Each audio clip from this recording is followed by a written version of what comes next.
Hello children, welcome back to your channel study with Poonam ma'am. तो बेटा eight class आज हम पढ़ेंगे संस्कृत का तृतीय पाठः डीजी भारतम।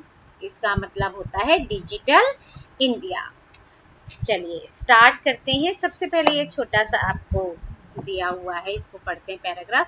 प्रस्तुत पाठ डिजिटल इंडिया के मूल भाव को लेकर लिखा गया निबंधात्मक पाठ है।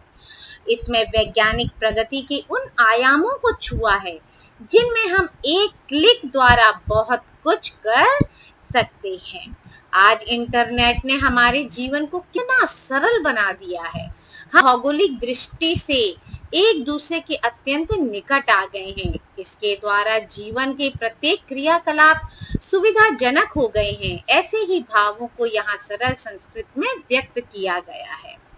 आप तो जानते ही हैं, आप लोग आजकल तो आप लोगों से ज्यादा अच्छा कंप्यूटर, लैपटॉप, मोबाइल कौन चला सकता है ना। ऑनलाइन बैठ के आप सामान मंगवा लो और वीडियो कॉल से आप कितने भी दूर मीन्स विदेश में भी बैठे हुए अपने रिलेटिव से बात कर सकते हैं। तो ऐसा ही कुछ इसमें एक निबंध लिखा गया है संस्कृत में, उसे हम पढ़ते हैं। अद्य संपूर्ण विश्वे डिजिटल इंडिया इत्यस्य चर्चा श्रूयते। आज सारे संसार में, सारे विश्व में डिजिटल इंडिया की चर्चा सुनी जा रही है। अस्य पदस्य कः भावः, इस पद का क्या भाव है। इति मनसि जिज्ञासा उत्पद्यते, ये मन में यह जानने की इच्छा उत्पन्न होती है। काल परिवर्तनेन सह मानवस्य आवश्यकतापि परिवर्तते। समय के परिवर्तन के अनुसार, समय बदलने के साथ साथ हम मनुष्यों की आवश्यकता जो होती है, जरूरतें जो होती हैं, वो भी बदल रही हैं। प्राचीन काले ज्ञानस्य आदान प्रदानम मौखिकम आसीत्। प्राचीन काल में, पुराने जमाने में जो हमारा ज्ञान का आदान प्रदान होता था वो किस रूप में होता था कि मौखिक रूप में होता था, ओरली होता था। हम टीचर जो होता है वो बच्चों को पढ़ाता था और बच्चे उसी वक्त अपना ओरली याद करते थे। कहीं लिखना नहीं होता था, कहीं कुछ नहीं। विद्या च श्रुति परंपरया गृह्यते। इसमें श्रुति परंपरा मीन्स होता है जो वैदिक परंपरा में है ना, वैदिक परंपराएं जो होती हैं। तो विद्या जो है कैसी थी, विद्या वैदिक परंपरा से ही प्राप्त की जाती थी। अनंतरम तालपत्रोपरि भोजपत्रोपरि च लेखन कार्यम आरब्धम। अब क्या हुआ उसके बाद आगे चलकर, क्या हुआ आगे चलकर, जो आगे समय आया, बाद के समय में क्या हुआ, आगे के समय में तालपत्र और भोजपत्र इस तरह उनके ऊपर लिखने का कार्य आरंभ हुआ। परिवर्तने काले कर्गदस्य लेखन्याः च आविष्कारेण सर्वेषामेव मनोगतानां भावानां कर्गदोपरि लेखनम प्रारब्धम। परिवर्तित काले मतलब आगे चलकर और आगे बाद के समय में कागज हुआ, लेखनी यानी लिखने का सामान, पेंसिल है, कलम है और इंक है, ये सब इनके आविष्कार के साथ मन के जितने भी भाव होते थे, हमारे मन की जितनी भी भावनाएं हैं, उनको हम कागज पर लिखकर बता सकते थे। तो इस तरह से कागज पर लिखना आरंभ हुआ। प्रारब्धम मीन्स आरंभ हुआ। टंकण यंत्रस्य आविष्कारेण तु लिखिता सामग्री टंकिता सती बहुकालाय सुरक्षिता अतिष्ठत। फिर क्या हुआ, टंकणस्य यानी टंकणस्य क्या होता है, टंकन यंत्र, ये एक टाइप राइटर होता है। टंकण यंत्र से एक टाइप राइटर होता है, टाइपिंग के लिए होता है। उसका आविष्कार हुआ। उससे जो टंकित की हुई सामग्री होती थी, उसके द्वारा जो लिखी हुई सामग्री होती थी, उस लिखित सामग्री को हम बहुत दिनों तक, वो टंकित की हुई लिखी हुई सामग्री को हम बहुत दिनों तक क्या कर सकते थे, सुरक्षित रख सकते थे। यानी जो टाइपिंग की हुई चीजें होती थी वो जल्दी खराब नहीं होती थी। वैज्ञानिक प्रविधेय प्रगति यात्रा पुनरपि अग्रे गता। अब वैज्ञानिक तकनीक जो है, वैज्ञानिक टेक्निक्स जो हैं, उनकी तकनीक की जो प्रगति की यात्रा है वो और भी आगे बढ़ी, यही नहीं रुक गई कि बस इतना हो गया, बस अब बहुत हो गया, नहीं, आगे बढ़ी। और अद्य सर्वाणि कार्याणि संगणक नामकेन यंत्रेण साधितानि भवन्ति। और आज सारे काम हम किससे करते हैं, संगणक नामक यंत्र जो है, संगणक यानी कंप्यूटर, संगणक नामक यंत्र जो है उससे सारे काम हम आज सिद्ध करते हैं। साधितानि भवन्ति मतलब सिद्ध होते हैं या सारे काम किए जाते हैं। समाचार पत्राणि पुस्तकानि च कंप्यूटर माध्यमेन पठ्यन्ते लिख्यन्ते च। समाचार पत्र हुआ, पुस्तकें हुई, ये कंप्यूटर के द्वारा पढ़ी और लिखी जाती हैं। आप कंप्यूटर में, हम मोबाइल में देखते हैं, मोबाइल भी तो कंप्यूटर के तरह का ही होता है। तो हम आजकल क्या करते हैं, हम मोबाइल में नेट चलाते हैं और उसके माध्यम से हम न्यूज़पेपर है, अपनी पढ़ाई की चीज़ें हैं, बहुत सारी चीज़ें हम उस पर देख सकते हैं, पढ़ सकते हैं, सुन सकते हैं, है ना। ये सारी चीजें उसमें लिखी हुई हमको मिल जाती हैं। कर्गदोद्योगे वृक्षाणाम उपयोगेन वृक्षाः कर्त्यन्ते स्म, परं संगणकस्य अधिकाधिक प्रयोगेन वृक्षाणां कर्तने न्यूनता भविष्यति इति विश्वासः। अब जो कागज का उद्योग है, कागज के उद्योग में क्या करना पड़ता है, हमें वृक्षों का, पेड़ों के उपयोग के लिए वृक्ष काटने पड़ते हैं। तो वृक्ष जब काटे जाते थे, लेकिन अब क्या है, परम मीन्स लेकिन, अब क्या है, अब ये विश्वास किया जा रहा है, अब ये विश्वास किया जा रहा है कि संगणक यानी कंप्यूटर का जो अधिकाधिक हम प्रयोग कर रहे हैं, इसके प्रयोग से जो वृक्ष का काटने का काम है, वृक्षों की जो कटाई है, उसमें कमी आ जाएगी भविष्य में। ऐसा लगता है, ऐसा विश्वास किया जा रहा है कि कागज के उद्योग से तो बहुत पेड़ का उपयोग होता था और पेड़ बहुत काटे जाते थे, लेकिन संगणक का जब से यूज हो रहा है और हम बहुत यूज कर रहे हैं, तो उससे भविष्य में ऐसा विश्वास किया जा रहा है कि पेड़ों के काटना का काम कम हो जाए। अनेन पर्यावरण सुरक्षायाः दिशि महान उपकारो भविष्यति, और इससे पर्यावरण की सुरक्षा की दिशा में भी बहुत बड़ा उपकार होगा। अधुना आपणे वस्तु क्रयार्थम रूप्यकाणाम अनिवार्यता नास्ति। आज के समय में बाजार में हम जो भी क्या करते हैं, सामान खरीदने जाते हैं, जो भी वस्तु हम क्रय करने जाते हैं, उसके लिए हमें रुपयों की आवश्यकता नहीं पड़ती। क्यों नहीं पड़ती? क्योंकि डेबिट कार्ड, क्रेडिट कार्ड इत्यादयः सर्वत्र रूप्यकाणां स्थानं गृहीतवन्तः। जो क्रेडिट कार्ड है, डेबिट कार्ड है, इन सभी चीजों ने, आदि चीजों ने सब जगह रुपयों का स्थान ले लिया है, ग्रहण कर लिया है। वित्त कोशस्य बैंकस्य चापि सर्वाणि कार्याणि संगणक यंत्रेण संपाद्यन्ते बहुविध।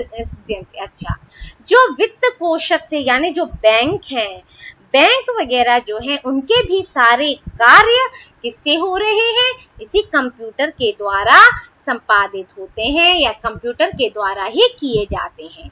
बहुविधा अनुप्रयोगाः मुद्राहीनाय विनिमयाय सहायकाः सन्ति। और जो विभिन्न प्रकार के अनुप्रयोग हैं, विभिन्न प्रकार की जो काम है, तो उसमें भी क्या है, विभिन्न प्रकार के जो अनुप्रयोग हैं, एप्लीकेशंस हैं, वो मुद्राहीन विनिमय के लिए सहायक हैं, यानी कैशलेस ट्रांजैक्शन में बहुत सहायक है। अब कुत्रापि यात्रा करणीया भवेत् रेलयान यात्रापत्रस्य वायुयान यात्रापत्रस्य अनिवार्यता अद्य नास्ति। अब कहीं की भी आपको यात्रा करनी है, आपको कहीं भी घूमने जाना है, उसकी टिकट करानी है, तो टिकट जैसे रेल की टिकट होती है, एरोप्लेन हवाई जहाज की टिकट होती है, तो आज उसकी हमें जरूरत नहीं है। पहले पूरे पेपर संभाल के रखने पड़ते थे, अरे भाई पेपर संभालो, कहीं रेल की टिकट हम भूल नहीं जाएं, उसको जरूर ध्यान से पर्स में रखो, इस तरह से हम लोग करते थे।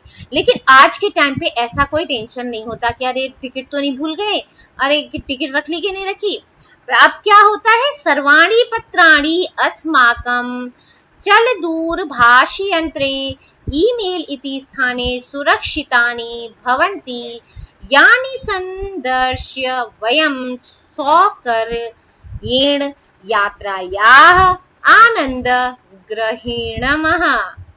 आज क्या है, अब सारे काम जो है, सारे जो ये पत्र हैं, चिट्ठी विट्ठी जो भी हैं, वो सब हमारे मोबाइल फोन के ईमेल स्थान पर क्या रहते हैं, सुरक्षित रहते हैं।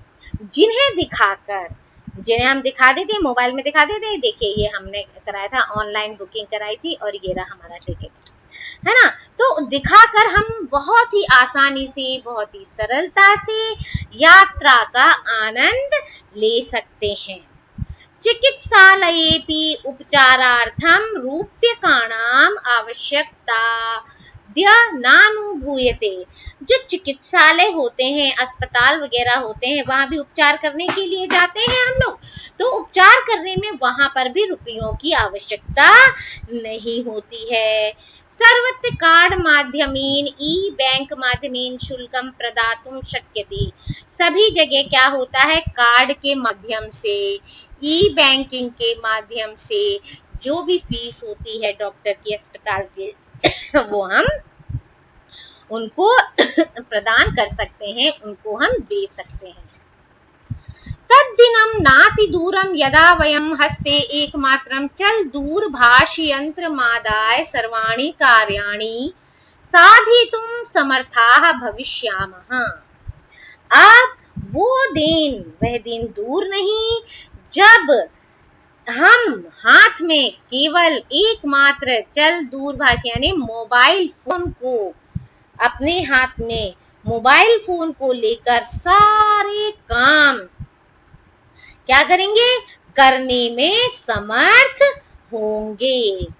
वस्त्र पुटके यानी जो जेब होती है, पॉकेट, रूप्यकाणाम आवश्यकता न भविष्यन्ति। जो हमारे जेब होती है, जेब में रुपयों की तो बिल्कुल भी आवश्यकता ही नहीं होगी। पासबुक, चेकबुक इत्यनयोः आवश्यकता न भविष्यति। पासबुक है, चेकबुक है, इनकी तो आवश्यकता ही नहीं होगी, है ना। पठनार्थं पुस्तकानां समाचार पत्राणां अनिवार्यता समाप्त प्राया भविष्यति। अच्छा, जो ये पुस्तकें होती हैं, पढ़ने के लिए पुस्तकें होती हैं, पुस्तकों की, समाचार पत्रों की, इनकी भी आवश्यकता ऐसा लग रहा है लगभग समाप्त होती जा रही है, आगे चल के समाप्त हो जाएगी। लेखनार्थम अभ्यास पुस्तिकायाः कर्गदस्य वा नूतन ज्ञानान्वेषणार्थम शब्दकोशस्यापि आवश्यकता न भविष्यति। अब देखिए, लिखने के लिए जो अभ्यास पुस्तिका होती है, नोटबुक्स होती हैं, उनकी या कागज की अथवा नए नए जो ज्ञान हमको ढूंढने के लिए जो हम शब्दकोश डिक्शनरी वगैरह की जो यूज करते थे, उसकी भी आवश्यकता भविष्य में लगता है नहीं होगी। यह सब कौन करेगा?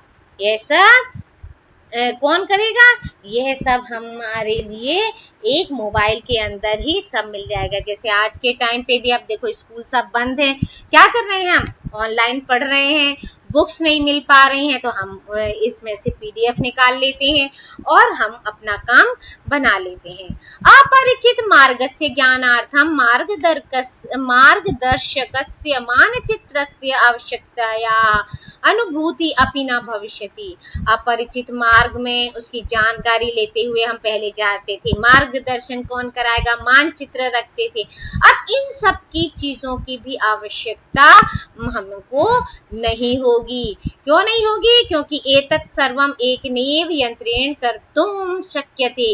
ये सारे काम एक ही यंत्र के द्वारा किए जा सकते हैं और वो यंत्र होता है हमारा मोबाइल।